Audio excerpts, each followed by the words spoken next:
Um, so it's my pleasure to present our newest member, John Duff, who will be giving us a presentation tonight on early toy coins. Take it away, John. Thank you. Before we get started, I wanted to speak a little bit about the David Rogers toy coin book here, because my PowerPoint is pretty sequential to his book, and it really is the book for toy coins. There are some other books that covers areas in the book itself, but he did such a fabulous job. And David Rogers, when he published in 1990, he had been collecting toy coins for 35 years. And so that takes it all the way back to 1955. I was 3 at that point. So, and he collaborated with a lot of other serious toy coin collectors, several authors that were writing about this, and a number of museums and auction houses. And really put a fabulous book together from my perspective. So let me share my screen. So my focus on the toy coins is really the Victorian era toy coins, but I'm gonna look at the early stuff briefly because it really does play a role in toy coins. They're called very good. So this is one of Lauer's 5 sovereigns that came in a toy box that I purchased, and it really was the first thing that I purchased. The toy coin book is set up in 3 sections, 3 parts. Part 1 is the precursor and English issues. Within that part, there's 86 sections where they look at different issues of toy coins. Part 2 is foreign issues outside of England, which as far away as Saudi Arabia, Egypt, Japan. A lot of it's French, German, Belgian, American. There's the American issues that Lauer did. And part 3 is the toy coin boxes themselves. The first section, the precursor section of the book, consists of categories of coins before 1870 that were not made for children, but children did play with them. And so that's the difference there. The coins after 1870 that I'm going to show you were made specifically for children to play with. And they learned from them too, but they were miniatures and copies of coins made for children. So in his book, the rarity scale in his book is quite intense. And what he said about this, he said that the term common is omitted from the table as toys were never made in huge numbers that apply to modern coinage, and therefore none can be called common. Now, of course, this doesn't include jetons, guinea templates, and sovereign jacks. This really is the later stuff, mostly after 1870. So you can see this rarity scale. There is the triple R with the asterisk, which is he knew someone that saw it, and they were legitimate enough to be put in the book. I find that quite interesting, but he did that. And this gives you the scale, the price scale from 1990, and you can see even the most rare and the most high grade is only $30. And you'd think for something where there's just a few known that it would be more than that, because that's quite rare. Even the boxes, the rare boxes in 1990, the most expensive one was $80. Now, of course, in 33 years, that has changed some. But in my experience, when I run across toy coins, people just want to get rid of them because they don't know what they are and don't have a lot of interest in them. And this is what Rogers had to say about that. There are very few toy coins available, balanced by very few serious collectors. Small supply, small demand. That's kind of what his view on this was, and why this shows. Now, I have seen some of these toy coins in eBay and a few other sites, and they're really not asking very much for them. So this is what started my interest in toy coins. This is an 1880 Lauer toy coin box. It is gilt metal, gilt iron, 46 millimeters by 33 millimeters by 13 millimeters. It has a reproduction 5-pound banknote with a serial number 311145 signed by P. May, and it's recessed in the box itself. There's a hunting scene impressed on the bottom there that you can see where the horse is jumping over a fence. Now you'll notice the inside is immaculately mint. The outside has some wear to it, but the coins themselves are mint state. It's like they've been in that box for 130 years, 140 years or whatever it is. And I'll show you the individual ones in a minute. Now, I bought this from Bill McIver up in Seattle. He was the president of the Condor Token Collector Society, and he used to go over to London all the time, and he picked this up over there, and he knew how I was interested in crazy stuff, and so I picked this up from him, and he sold me the Rogers book at the same time. And the Rogers book was as expensive as the box. There was only a couple hundred that were made. I didn't even know about it. And he told me, he said, I don't know if these are the right coins for the box. I don't know if they're the right number of coins. Maybe you can figure it out. And he turned it over to me. And I actually can answer the question for him, but unfortunately, Bill passed away, and I can't at this point, but I miss him dearly. So I'm going to show you the different individual coins in the box. First, let me tell you that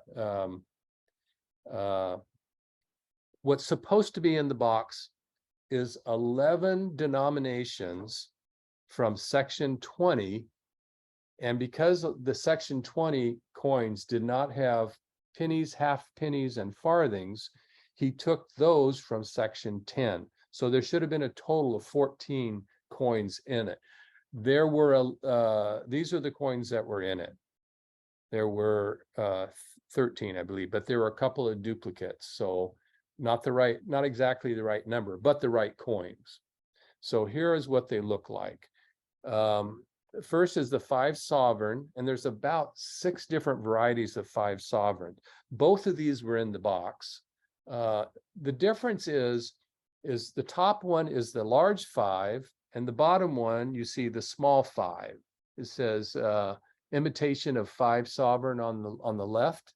Imitation, you see the note, you'll notice that the 5s are different in size. The bottom one is far more rare, but both were in the box. I assume they probably only put one in the box when they put the original sets together. This is the section 22 sovereign and an A sovereign. It says actually imitation of A sovereign, but it's a 1 sovereign. Beautiful, beautiful condition. Gilt brass, some gilt brass.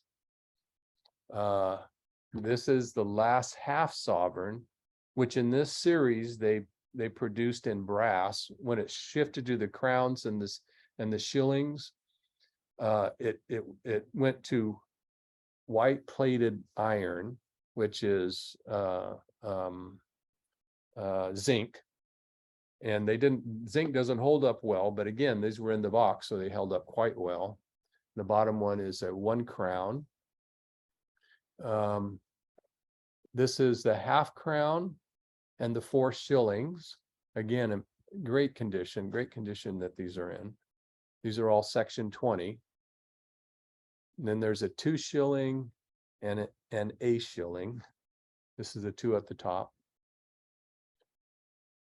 A half shilling and the 3 pence at the bottom.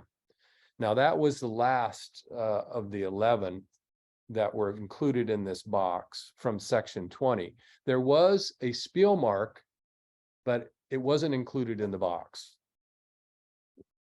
The 3 section 10 young head pennies, these are the Jubilee head pennies from 1887. That was the 30th anniversary of her coronation.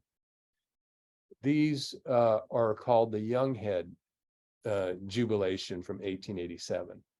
So this top one was in the box. And I fortunately had the half penny and the farthing from other lots that I had gotten a hold of. And the bottom one is an air variety of the half penny because it's spelled Penni, and it is more rare. Same is true with the farthing. The farthing is the rare variety because it has a P instead of a F. So it's a parthing, not a farthing. And Rogers noted that this was a mistake that Lauer made often. It was something that was an often mistake.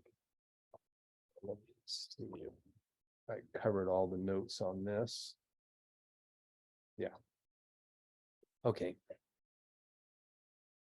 The early the jetones, the first 9 sections of the book, 00 to 09, not including a 07, are called precursors.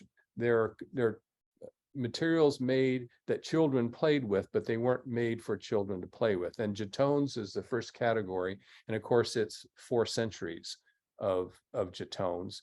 The book on it is the Bernard book. Bernard, oh, let me find my notes here, sorry. Basically said there was 3 categories of jetones, early, middle, and late. The early was Anglic Gallic from 1200 to 1400. The middle is Tourney, 1350 to 1525, and the late is the Nuremberg jetones from 1525 to 1625. He said the Nuremberg are numerous, widely available. The middle, the Tourney, are available, and the early the Anglic are rare. But he also talks about the nobles and the wealthy making their jetones out of gold and silver. And I know these do come up at times, but most of them were melted when Roman numerals were replaced by the Arabic and Indian 0 through 9. So the counting boards here were needed because of the Roman numeral math, and they lasted until the 1500s. And they were Roman numerals math was pretty much gone by the middle of the 1700s. And Bernard said the most rare part of this are the boards and the cloth, the counting boards and the counting cloths that they made. Those are the things that didn't survive. The boards themselves were repurposed. The tops were removed. The cloth didn't last. So of jetones, the rarest are the boards and the cloth, and certainly the early gold or silver when they're available. I'm not an expert in jetones, but you can see how kids saw adults playing with these, and they certainly began playing with them too. The second section is the Guinea templates and Hanover jacks. These were made specifically for gaming and gambling. I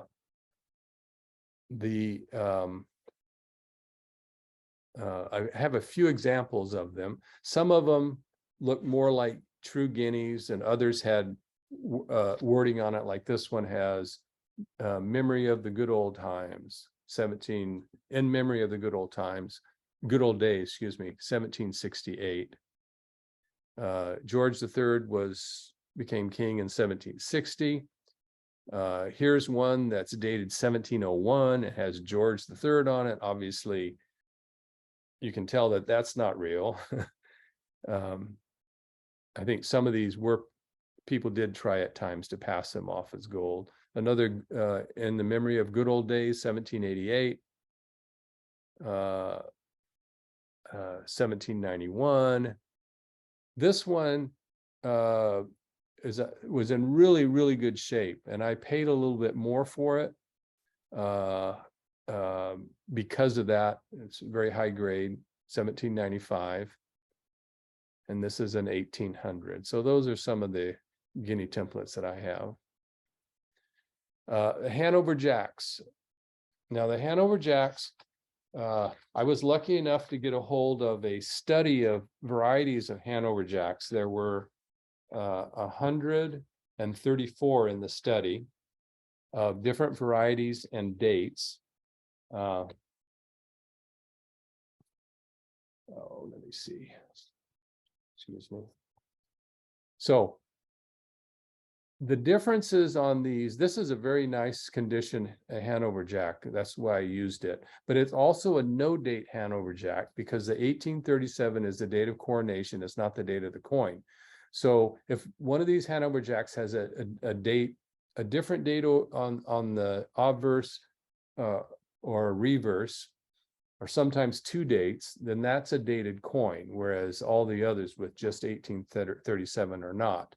The differences on these are size, weight, the portraits, the legends, the dates, and most importantly, the dragons. The dragon heads come in 1, 2, and 3. This is a two-headed dragon. If you look close, you can see there's two heads down there. Of the dragons, of the 134 I have, 90 of them were three-headed dragons. 36 were two-headed dragons. I think there were 6 that had a different reverse, and two one-headed dragons. So the one-headed dragons is much more rare. Here is the latest date one that I have. It's 1879. Rogers in his book said that Hanover Jacks were produced between 1837 and 1875. Well, this kind of defies that a little bit. The Hanover Jacks were political medalettes that were used as gaming counters and tokens, and they were produced when Victoria was coronated. She couldn't become the monarch of the Hanover in Germany, and so Ernst Augustus the First, the fifth son of George the Third, was sent to become the monarch of Hanover, and he was not well thought of. And these political tokens were sort of like, goodbye, get out of here, right? And they existed with my date, 42, 43 years. They were producing these things, through most of her existence as queen, which is quite wild. So obviously I don't think she liked the Salic law that didn't allow a female monarch in Europe. So anyway, that's the story behind the Hanover Jacks, but there's just such a wide variety of them. This one, it has a different legend over here, and it says it doesn't have the 1837, but it has the date 1869, and it's a two-headed dragon. You see one head going up, one going down. This is a silvered Hanover Jack, and it has both dates, 1837 and 1869, and it's a three-headed dragon. And it's kind of hard to see, but you see one that looks like a head that goes up, but there's two heads there. One goes under the horse, one goes up towards it, and the other one under the heel. So that's a three-headed dragon. Now there's two varieties of the three-headed dragon. And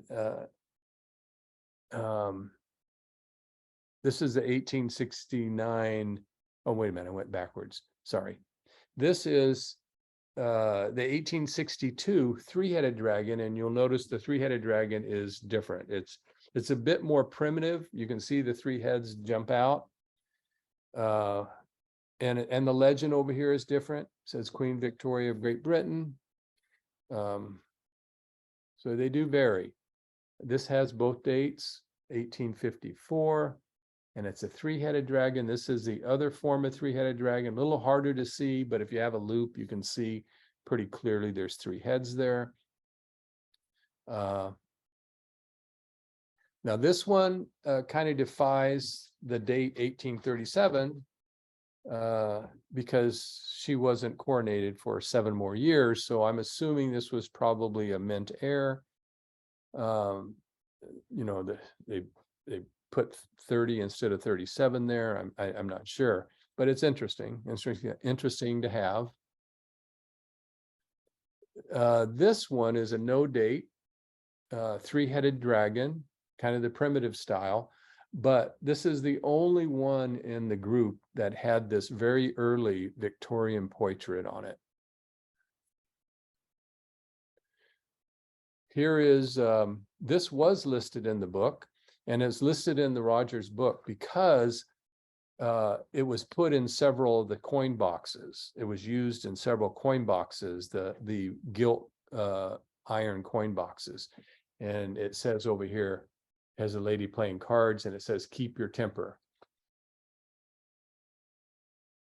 This one is not listed, but is a fabulous condition and a very interesting sovereign jack. Obviously gambling. Now this is interesting because you can find this particular reverse on a listed in Ralu. I'm not sure if I'm pronouncing that. The book on tokens, Ralu, book on tokens.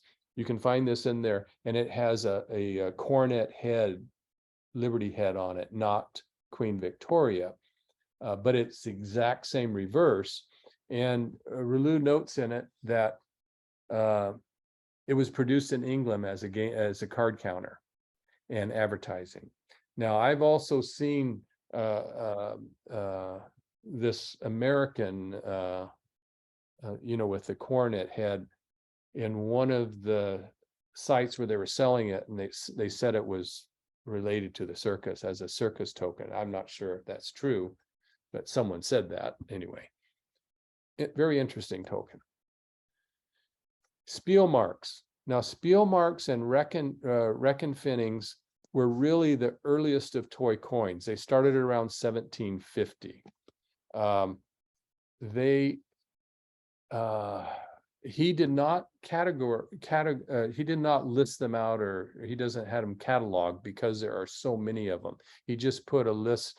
He just put some examples in the book that you could see, both that have spielmark on it and those that are pictorial. This one is listed in the book as quite rare. I can't tell you if that's true or not, but that's what it says in the book. And I'll show you some of the spielmarks I have. The rest of the ones that I have aren't listed in the book, but they're obviously spielmarks. And it almost has like a metal rust on it. This one's quite interesting. A spielmark showing a card player. I haven't yet been able to figure out what these. It's not listed. I don't know what these two words are.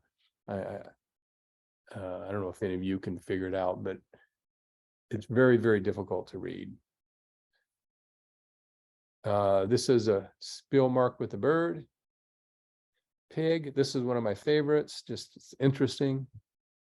Spielmark with animals on both sides. And these were made not for a specific country. They were widely made and widely available. Then there's the reckonfinnings. Now, spielmark stands for play mark. Reckonfinning stands for counting penny. And the reckonfinnings really began a bit earlier. The original Lauer produced these, and they're very cheaply made. They're very thin. They're brass. And this one is listed in the book, Alexander the Great. The others I have are not. This is a Minerva. And this is Frederick Williams IV. all made the similar fashion, very cheaply, primitively made. And these, you see these around. Now, he doesn't catalog these, and these don't apply to the rarity scale because they're precursors and they're widely available. This reckon finning, in the book, Rogers calls it a type that different people could order and put their names on. So I've seen these with Ludwig Christian Lauer, his son Johann, and also Ludwig. I've seen it with C. Baumberger and J.M. Seiss. Here's the J.M. Seiss, J.M. Seisser. These were all out of Nuremberg. These were all makers or issuers out of Nuremberg. Zeisser and C. Baumberger, along with Lauer and a guy named Heinrich Ald, were heavy producers of Knottgeld after war, during and after World War I. C. Baumberger was a heavy producer of Nazi pins, badges, and medals as well. I don't know about the others, and I don't know about Lauer. I know Lauer, the factory was completely destroyed in 1944, and all of his records are gone. So that made it it makes it much more difficult to put together, for them to have put this book together. All right, section 4 of the precursors is Joseph Moore's models from 1845 to 1851. Now these, you've undoubtedly seen these around. There's pennies, half pennies, and crowns. The pennies are the ones that are, I have 20 of the pennies. I have one half penny and one crown. The pennies are much more common. When these were produced, they were very popular. They were produced as a alternative to the cumbersome penny, half penny, and crowns during the time. And someone suggested to Joseph Moore to put together an alternative, and he did this on his own, this bimetallic approach. Let me see if I can find my notes on Joseph Moore. All right. Okay. Joseph Moore was a commercial medalist. He started out making buttons and studied under Halliday in Birmingham for 8 years.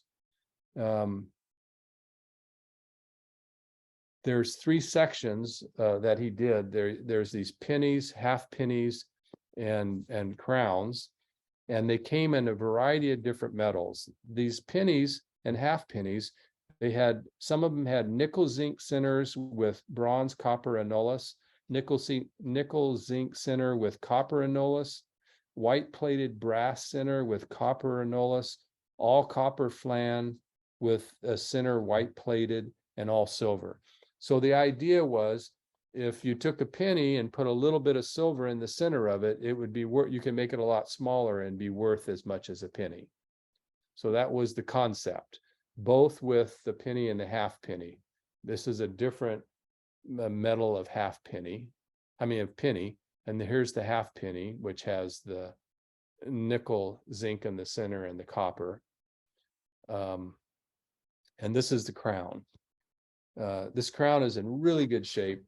The crowns came in a different metals as well. Brass annulus with copper insert, brass annulus with brass insert, copper annulus with copper insert, copper annulus with brass insert, and the silver flans. Now, the plan for these would have been to have a gold center and a silver annulus, and that would give you the value of a crown during that time period, and it'd be less than half the weight.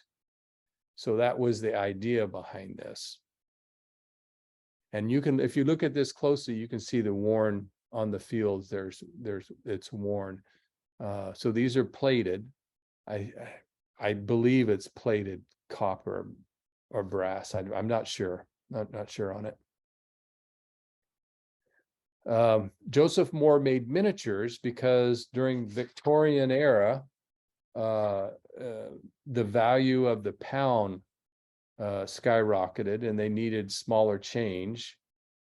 And Joseph Moore produced some ideas of what they could do. He produced these miniatures starting with 1/32 of a farthing, which would be 64 and 60, 1/28 of a penny. So I don't have a picture of it. There is not a picture in the book. There's only a statement saying that somebody saw them, that one of the major collectors had a couple of them and he saw them. And so they added that note in the book. The 16th of a penny, they have a picture of. The pictures are black and white. I didn't try to use them on the PowerPoint. I do have an 1/8 of a penny. A 16th of a penny would be 1/64 of a, a 16th of a farthing would be 1/64 of a penny. An 1/8 of a farthing would be 1/32 of a penny, and that's this here. Very small, 8.5 millimeters, very, very tiny coin. The quarter farthing, which would be 1/16 of a penny, is 10.5 millimeters. Again, still small. This is the smallest toy coin in the book, and I fortunately I have it, and it's a farthing, and it's 7 millimeters, and it's silver plated.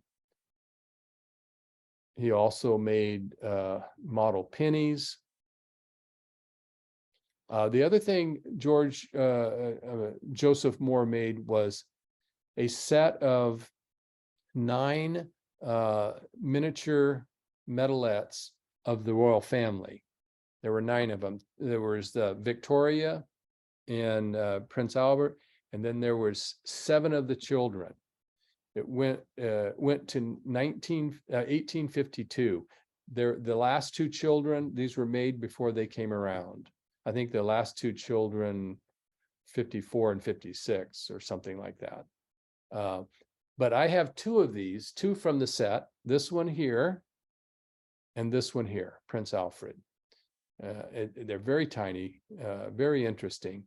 And these were produced for a toy box, the toy box that I'm going to show you a little bit later. The last section that were precursor coins is a set by S.G. Onions, a very rare set. There are 12 pieces that are made educationally. This is Prince Albert when he was really small. SGO stands for S.G. Onions. 12 pence makes a shilling. It was an educational piece. And then you have the 12 little dots here. You could feel them. You could tell what 12, kids could tell what 12 was. So it's very much an educational piece. This is the only one that is scarce. All the others are triple rare. And it's the only one that I have. And it says in the book, it's the only one that's really collectible is this one here. And I have seen this for sale. Not for a lot of money though, interesting. So we start getting into the British true toy coin section. And the first thing I want to show you is these advertisement toy coins that were produced for John Cook and Son. These advertisement pieces are similar to half sovereigns in the Lauer set, although they do not say that Lauer produced these. Lauer produced a lot of what's in the book, but they can't say for sure he did these. John Cook and Son, they were stationers off Cannon Street in London from 1830 to 1940. There are several varieties of these. This is the rare variety, and if you look right behind the neck, there is a line right down here. They reused this die and they left some of it on there. And so that makes it the rare variety. Here's the other variety, which is, this is white plated iron, and this is brass, gilt brass, I believe. If I'm correct. Yeah, gilt brass. I thought those are quite interesting. There's not a lot of advertisement done on toy coins, so this is one of the few that you see. Half farthing. And this is not from a set of denominations, different denominations. This is only half farthings. There were 10 varieties of them made in copper, gilt copper, and aluminum. Quite early for aluminum. Now you'll notice that it is a jubilee from 1887, which is the 30-year jubilee of Victoria. The other one is 1897 that you'll see, which is the Diamond Jubilee for Queen Victoria. Lauer made a lot of used that date a lot. He also used the date 1880. So here's the Diamond Jubilee issue with the 1897 Diamond Jubilee half sovereign on it.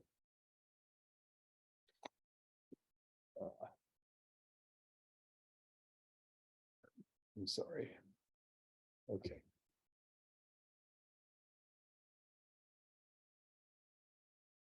Are you able to see the whole slide there? This is the 1897 Diamond Jubilee crown. So this is from the same set from, oh, I can't see the darn set. Sorry. Oh, section 30, sorry. So this is section 30. This is the one crown, white plated iron. You can see some of the iron is rubbing off. This is another section. I think it's 35. And they're using a Gothic portrait of Victoria. But it is a Jubilee 1897. It doesn't say Diamond Jubilee, but that's the time period for that. And this, again, there were just a number of different half farthings that were made. It wasn't from a set. This is section 40. Edward VII. This was his coronation. And it is brass. Here is the so there's a number of from this.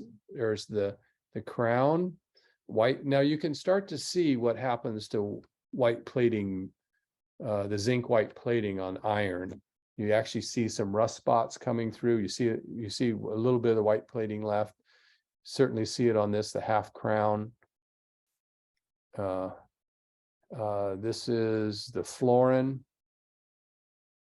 Now you don't see the rust, but you don't see any white plating whatsoever. This is the 6pence. And the penny. The penny is the rarest in this particular series. And one of the things that Lauer did on occasion, he used a brown wax on his copper. This may be an example of that. Some of the types they give a variety of a bright copper and a dark copper based on the brown wax that was used, which I hadn't heard of before. This is section 45, model half farthing. This is the only one from that section I have. 1902. And then we get to section 50. Now, this is an interesting section because what Rogers says about this is, well, here, let me read it to you. Rogers says, a full set must exist, but I have only inspected 2 in detail and seen 1 other briefly. And the reason for this, he says, is because this was coming close to World War I, and it was interfering with production. On this set, I don't have a complete denominational set, and certainly not a variety set. But I'm only missing 2 of the denominations. I'm missing the penny and the half crown, and I have 2 unlisted that go with this. So here I'll show you what these are. This is the sovereign, the shilling, 1 shilling, oh gosh, 4 pence, I believe this is. I can't read the sign, unfortunately. 3 pence. It is missing most of the plating, but it's not in terrible, it doesn't have a terrible corrosion. And I guess can't be too choosy. This is the half penny.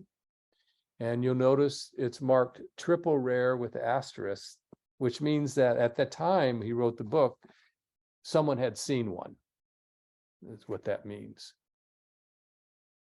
These are the two that are not listed in the book, but have the date and the portrait and the saying is matches with this. So I can't say for sure it's part of the issue, but Roger said things could be found. And this is also not listed. This is a florin from 1911. Now we have, this is a German produced half penny for the English market. They made a series of these. I only have the half penny. They made a half crown, florin, shilling, 6 pence, penny, and half penny. And they all pretty much look like this, front and back the same, and just the words printed on the front and the back. This is from a watch fob. There are 1913 and 1923 examples of this. There is not a 1928 example. So if it is a variety, it's an unlisted variety. You can see where it had marks where it was used as a watch fob. The rarity on these is the fob itself. Those are the hard things to find. These can be found, at least the book says. Section 120s, the Belgian.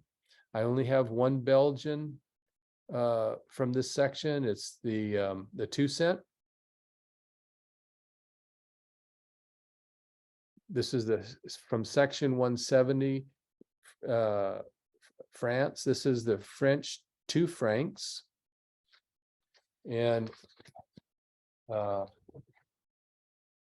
this is triple rare. And then it has the 5 francs. This is what Roger said about the 5 francs. 5 francs probably exist. Well, here it is. It exists. Okay. And this is a 2 centimes, and this is also triple. It's marked as triple rare. The German section. This is the 1 spielmarke. Spielmünz. Now, spiel stands for play, and Münz is money, so this says play money. That's what it basically says. This is the 1 mark, not in great condition, but can't be real choosy. This is a 20 finning Spielmünz. All of these listed triple R, a little bit worse condition. This a little better condition, a 2 finning. Those are German issues. Now, section 202 is one of the smallest sections in the book. And it's a small section because they don't know what DR stands for. All right, there it is. No manufacturer has been traced who might have used these initials, even when looking at a wide view of possible dates. So they don't know what DR is on the obverse to the left. DR, spielmarke, 20 finning. And it is not the list. There's a 50 finning listed in the book. This is the unlisted 20 finning. So it's not only rare, it's an unlisted rarity. Now, these are some of my favorite. This is section 210 called the Nuremberg Harpy. And this is what he said about the Harpy. 1888 issue for Lauer home city of Nuremberg in Bavaria. There's probably some significance to the 1888 in Bavaria. The harpy is a crowned woman, naked and facing with eagle wings displayed. The harpy is part of the Nuremberg arms. So the city of Nuremberg, this arm, the harpy is part of their arms. And this is one of the coolest coins that I have. It has some kind of, I don't know if it's a die defect or a defect in the making of it. It has a die break here. And it just looks so cool. The patina to it, it's just really neat. And I have 3 of these. This is triple rare with asterisk. This isn't in the book. It just said somebody saw it. This is the 5 finning, and this is the white plated example. And for plated, it's in pretty good condition. And this is also white plated iron, and it's not in good condition. But again, you can't just run out and get another one. You see some of the rust at the top of it. So those are the harpies, the Nuremberg harpies. And there are the Nuremberg harpies, they have 5, 3, 2, 1 marks and 50, 20, 10, 5, 2, and 1 finning. So they have 10 different ones. I have 3 of them. All of them are triple rare. None of them are common. None of them are normal. C. Baumberger, Imperial type issue. Now, Baumberger was another Nuremberg issuer of toy coins, much smaller than Lauer.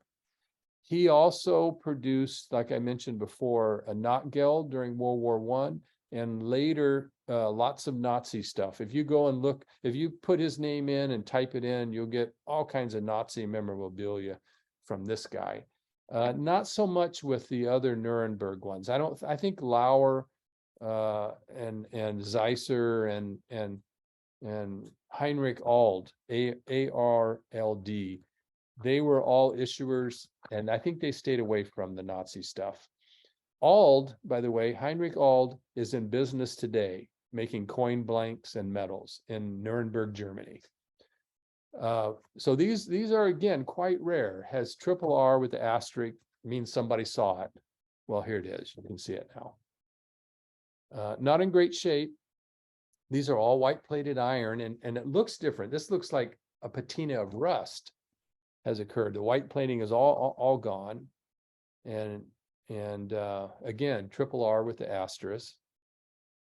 And this as well. And this one, white plated iron as well, but it has a very different look to it. This one is one of my favorite and is considered one of the rarest in the book. D and Company. I'm sorry, I need to explain this one a little bit, but you'll notice that this one really says what it means. So when you translate this, it says 10 pennies, children's play money. That's the German, that's the translation of that.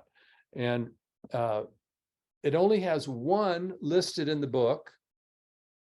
And this is an unlisted denomination. So here's what Rogers had to say about this. Probably Drent Wet and Company, D-R-E-N-T-W-E-E-T and Company. The father was a die sinker in Augsburg until 1860 when he moved to Nuremberg. His son, C. Dentwet, had succeeded him by 1869 and was still operating under the name until 1923. This series is among the rarest, and there are probably other denominations. Well, this is one of the other denominations. Not all researchers agree that this firm were the makers, because company is an English abbreviation and would not be expected on the German toys. Yet no definite English manufacturer known, nor is there another company known that would have advertised pieces made from them in both countries. So there are English pieces of this, and there are German. This is a German piece. I don't have an English piece, but it too is all triple rare and very difficult to find. The English, they has a sovereign, half crown, florin, shilling, sixpence, penny, and 12 varieties. Okay, anyway, this is one of my favorites, partially because it says so much. It says children play money, and the others, this is not something you see on the others. You see spielmune, you see spielmarke, you see reckonfinning and a bunch of other things, but you don't see it all spelled out like this. There's no mistake. This is children's play money. Now these are the latest that I have. These are Weimar Republic, 1925, 5 and 1 Reichsmark. And in the literature, he says these are quite rare because this was at the end of World War I. People weren't making stuff. The toy coins weren't being made. So there were a few of these made. And these are get some of the rare examples. There's 3 of them. These 2 here, the 5 and the 1 Reichsmark, and this here, the 2 Reichsmark, 1924. I think this one says 20. These say 25. This says 24. Anyway, all of them are rare. This one's cool because it's the American motif, but it says some weird stuff on it. Composition, spielmarke, jeton. If they're making for the American market, why would they put jeton on it? It just doesn't make a lot of sense. It has some crazy die breaks in it that are interesting, but it's definitely American market. And it says composition spielmarke. Composition spielmarke over here as well. This one, I've seen a few of these. This is by Joseph Moore. This is a Lauer piece. This is by Joseph Moore in England. And it's obviously made as a California gold model. I actually had I've had a couple of these. I gave one to a good friend. But these are really cool. This is not listed in the book. I don't think it's a toy coin. I don't know. I've seen it online in a few places, and the only thing anyone could say anything about it, they couldn't say maker or what source or anything like that. But it's a celebration of the 14th Amendment and probably worn as a medal for that. Freedom of the slaves, slave becoming human beings in America. Other than that, I don't know much about it. I know you guys are real experts in medals. Maybe it may be that you may have some knowledge on this one, but I added it because it's cool. 13 stars, says United States. Now the boxes, I have several different boxes. This is certainly one of my favorites. I also got this from Bill McIver, and it's called the British Hope Box and Medals. The box itself is listed. It is $41.55 in the book, but the medals are not listed. What it says in the book is there's two of these boxes. One's 8 millimeters deep and one's 9 millimeters deep. This is a 9 millimeter deep box, and it has 3 of these 3 millimeter medals in it that fit perfectly. Yet the only thing it says about the 9 millimeter box is that 5 medals were made by Joseph Moore to go in it. And this is 3 medals, not 5. I don't know what that means. I don't know if, they made several different kinds or what, but the medals on these are quite cool. This is the, it shows her when she was born, when she was married, and when she was coronated.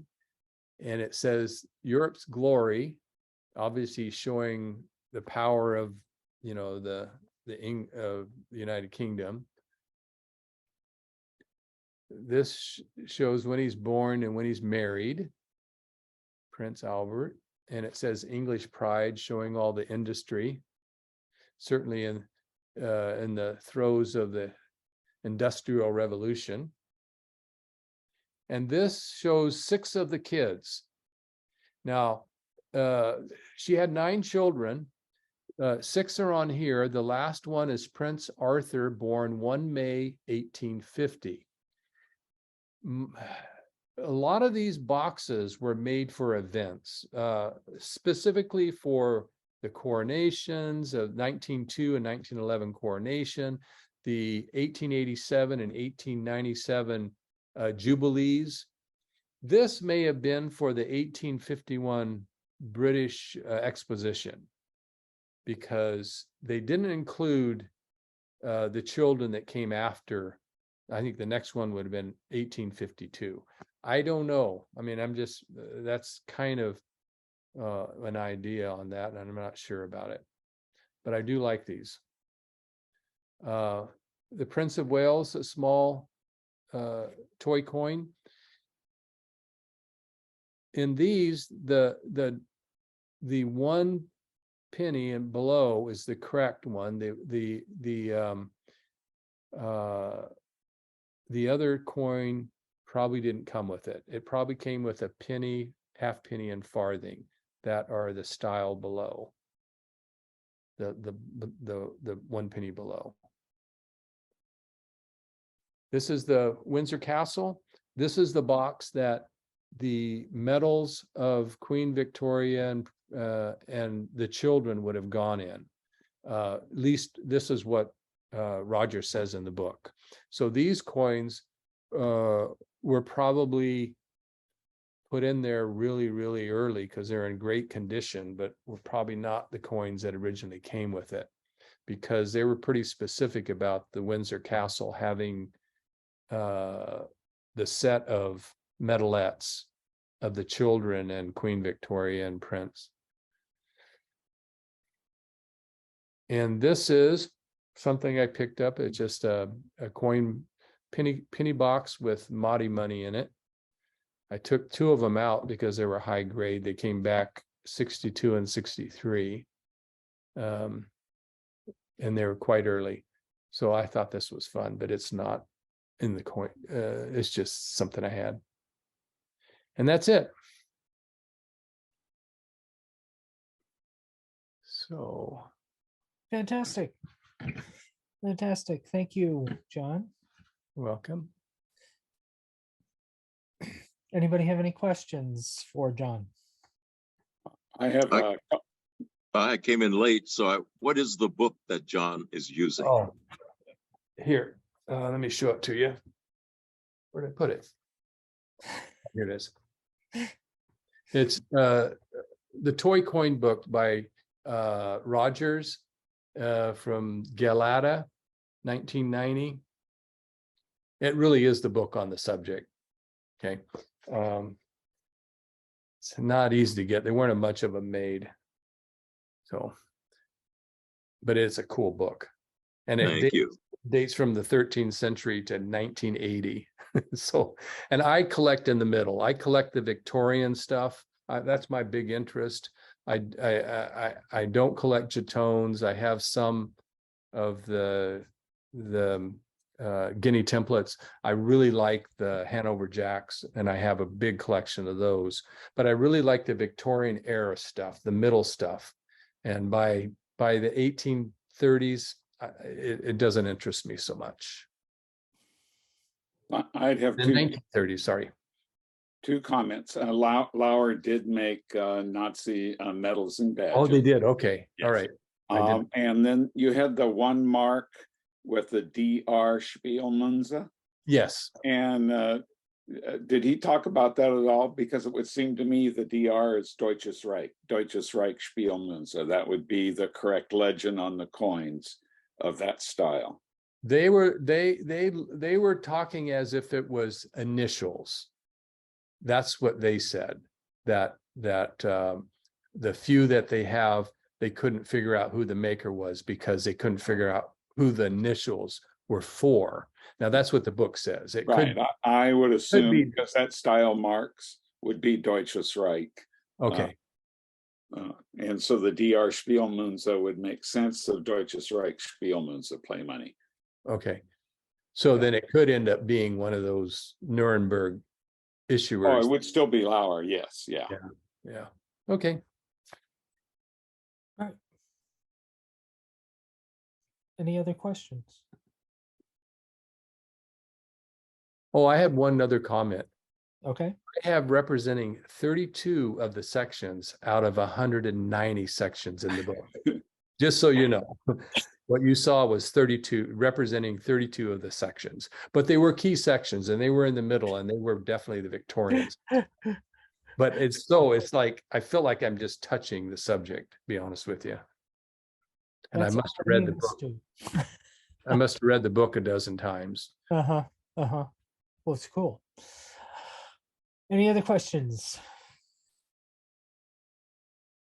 Okay, thank you again, John. That was great. Thank you. Thanks for letting me speak.